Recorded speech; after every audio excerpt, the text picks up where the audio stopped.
Have you ever wondered why some brands don't just enter a market, they own it? Why companies like Amazon, Rolex, or Mercedes-Benz don't just have customers, they have subjects who respect their absolute authority? Most founders think market dominance is about having the biggest budget. They're wrong. It's about having the strongest psychological foundation. In the world of Jungian business strategy, this is the power of the ruler archetype. Today, we are going to peel back the curtain on how the psychology of order, stability, and high-end leadership can transform your startup into a lasting empire. If you want to stop competing and start commanding, you need to understand the ruler. The ruler is one of the 12 universal blueprints of the human soul identified by Carl Jung. Its core mission is simple: to create prosperity and success through order and authority. In business, the ruler isn't just a boss. They are the architect of a world where things work exactly as they should. By the end of this video, you will understand the deep-seated psychological triggers that make the ruler archetype so irresistible to high-value customers. We'll break down the visual and verbal language of authority, analyze how global empires use this energy to crush their competition, and look at the shadow side of the ruler that can lead to the very tyranny that destroys a company from the inside out.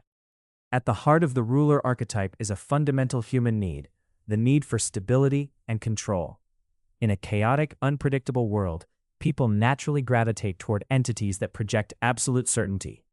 This is why, when you lead with ruler energy, you aren't just selling a product, you are selling a sense of security.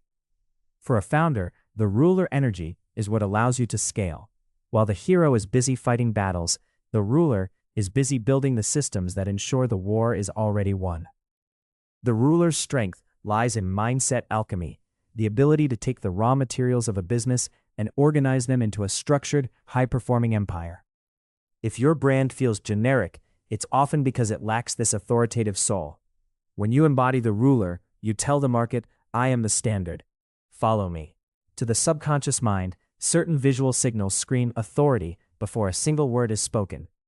As the Shadow CEO, we focus on a visual identity that is minimalist, expensive-looking, and professional.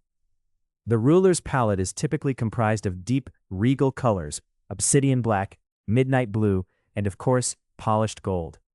Notice how the most dominant brands use symmetry and clean lines. There is no clutter in the ruler's world. Clutter suggests a lack of control. By using high-contrast visuals and cinematic lighting in your branding, you signal to the collective unconscious that your business is stable, prestigious, and built to last. You aren't just a startup, you are an institution. How does a ruler speak? They don't use soft, pleading language. They don't hope you'll like their product. They use a tone that is authoritative, knowledgeable, and high-end. Look at Amazon. They don't just sell items, they provide a global fulfillment network. Their messaging is centered on the promise of reliability and total market coverage. They speak from the position of the market leader, even when they were just starting in a garage. To use this in your business, your copy must trigger an immediate emotional response of respect. You must highlight how your systems and standards lead to the customer's prosperity. You aren't just a vendor, you are the sovereign of your niche. This level of communication moves you from the what you do to the who you are, which is where true market dominance begins. Every light casts a shadow, and for the ruler, that shadow is control and micromanagement.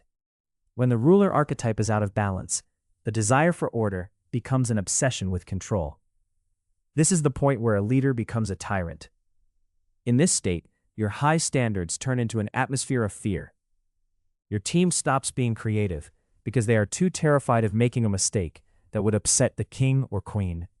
If you find that your business cannot grow beyond your individual capacity to monitor it, you have fallen into the ruler's shadow. To build a true empire, a ruler must learn to integrate the creator or the innocent, learning to trust the team and allow for the creative chaos that drives innovation. Understanding these archetypal forces is the difference between a business that survives and a brand that becomes an icon. If you're ready to identify your brand's true soul and use these psychological triggers to command your market, I have something for you. I've put together the Archetypal Branding Kit for business owners. It's a deep dive assessment and roadmap to help you find your dominant archetype. Whether it's the ruler, the hero, or the outlaw, and implement it into every fiber of your marketing. You can find the link in the description below. I want to hear from you in the comments. Do you feel your brand is more of a hero fighting for its place, or a ruler establishing its domain? Let's talk about it below. True power isn't taken, it's projected. By mastering the ruler archetype, you build a business that doesn't just sell, but leads. Thanks for watching The Shadow CEO. Subscribe for more deep dives into the psychology of power and mindset alchemy.